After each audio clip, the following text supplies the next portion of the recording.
If you're going to admit more people, then you have to be able to pay the ticket. You know, like it'll be always, our policy of the board is a no ticket, no laundry. Retirement Fund Chairman Joe T. St. Augustine says Bills 138, 212, and 185 would all change the makeup of the retirement fund by adding additional beneficiaries who the retirement fund hasn't planned for.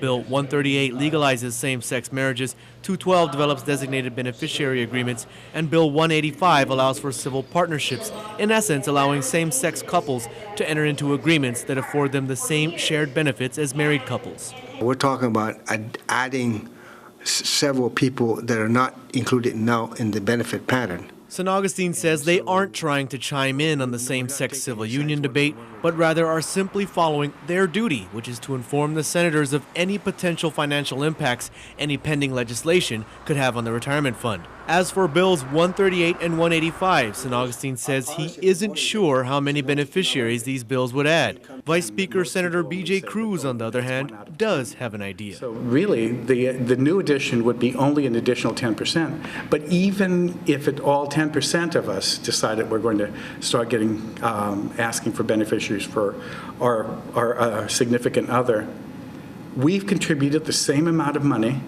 over the same number of years as that person next to us did over the last 20 or 30 years. The amount that the retirement fund members must contribute is based upon an actuarial table that estimates things like how many retirement fund members will get married, how many beneficiaries they will have, and what their life expectancies will likely be. This actuarial table estimates that 65% of retirement fund members will marry. If Bills 138 or 185 are passed into law, this would theoretically increase the amount of beneficiaries, as same-sex couples would be allowed to enter into marriage-like agreements or partnerships. The Vice Speaker says that all members of the retirement fund currently pay the same amount regardless of whether or not they are married, single, or have children. The problem, according to Cruz, is that the retirement fund made the wrong assumptions as to how many of its members would get married. Because they figured that only 65% are going to be married. Well, that was their assumption. Clint Rogel, PNC News.